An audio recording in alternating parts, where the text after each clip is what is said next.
그 다음에 이제 준법서약제 사건이에요. 준법서약제. 자, 이거는 지금은 우리나라 여러분 양심범이 이제 사실상 사라졌어요. 예전에는 뭐 양심범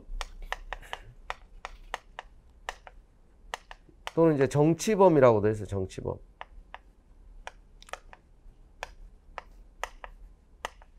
또는 사상범.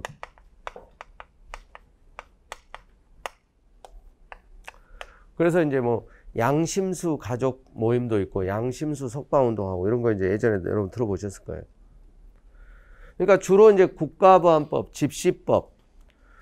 그래서 이제 예전에 남북이 극단적으로 대치하던 시절에는 우리나라의 그 비전향 장기수 해가지고 굉장히 많은 사람, 30년, 40년씩 수감 생활을 하는 사람들이 있었어요.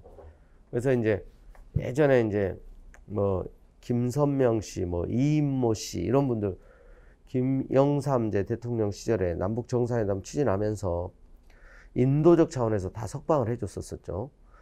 그리고 여러분 이제 그 누굽니까 이제 처음처럼 소주죠. 근데 그 글자체 그게 이제 그 글씨를 써주고 1억 이렇게 받고 이제 뭐 기부했는데 신영복 교수 아시죠? 이제 돌아가셨는데 감옥으로부터의 사색 굉장히 이제 유명한 그 스테디셀러인데 그분이 이제 감옥에 20년 2개월 수감 생활을 했었어요.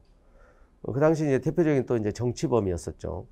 그래서 육사 뭐 경제학 교관 하고 그랬었는데 그래서 이제 여러 가지 이제 공안 사건에 연루돼 가지고 특별 사면을 받아 가지고 이제 가석방이 된 거예요.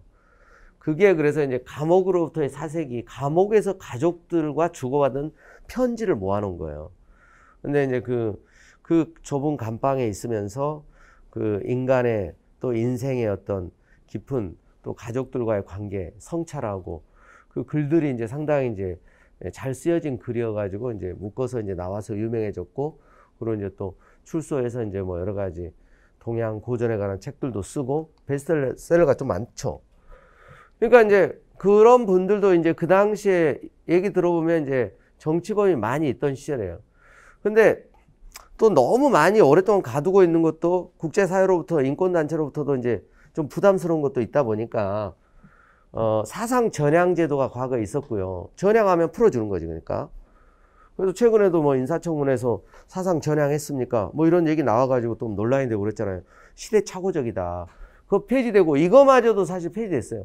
근데 이거는 위헌 결정이 내려져서 폐지된 게 아니고 준법서약서 이제 제출을 요구하면 가석방을 시켜줬었어요. 이 장기수들. 근데 그 양심범들은 이런 부분들을 이제 받아들이는 걸 꺼려하는 경우가 많은 거죠. 어떻게 보면 이제 이건 그냥 대한민국 국법 질서를 준수하도록 요구하는 거다. 다른 거 아니다. 그래서 이거 쓰면은 그냥 가석방대로 나갈 수 있고 본인이 이제 선택을 하는 거기 때문에 지나치지 않다. 이게 이제 결론인데, 이분들의 입장에서는 이게 사실상 사상 전향을 요구하는 거고 국법 질서 준수 의지를 강제해서 양심범들의 양심의 자유를 침해한 거다. 이런 관점에서 다툰 거예요. 그러니까 자유의 몸이 될 수 있는데 이걸 내기만 하면, 근데 그걸 낸다는 것은 어떻게 보면 자신의 양심에 이제 굴복하는 것 같고, 그래서 이건 좀 교묘한 양심의 자유 침해 아니냐, 이런 관점에서 다툰 거죠. 근데 헌재는 반대 의견도 있었지만 결국 자신의 의사에서 자율적으로 이제 낼 수도 있고 안 낼 수도 있고, 안 낸다고 해서 추가적인 어떤 가중 처벌을 받고 이런 건 아니고 그냥 가석방의 혜택만 없어지는 거예요. 본인 선택이라는 거예요.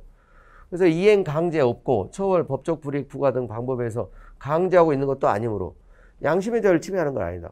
본인의 어떤 신념, 양심은 지킬 수 있다. 그러나 이제 이걸 제출하면 가석방 혜택을 받을 수 있다. 그건 본인이 선택하는 거다. 이건 그래서 양심의 영역을 침범하는 게 아니다. 근데 반대 의견은 소수자의 목소리에서는 이건 사실상 양심범들에게 있어서는 교묘하게 그 양심을 포기케 하는 것에 다름 아니기 때문에 좀 문제가 있다, 이런 지적이 있긴 있었어요. 근데 결국은 이제 나중에 폐지돼서 지금은 이제 사상범, 정치범이라는 표현이 우리나라에는 사실 맞지 않아요. 어떻게 보면 이제 마지막 양심범이라고 할 수 있었던 게 이제 양심적 병역 거부자들이었거든요. 근데 그마저도 불합치 결정이 내려지고 올해부터 대체복무역이 도입이 되면서 그래서 이제 기존의 유죄 판결을 받은 사람들도 다 풀어줬죠.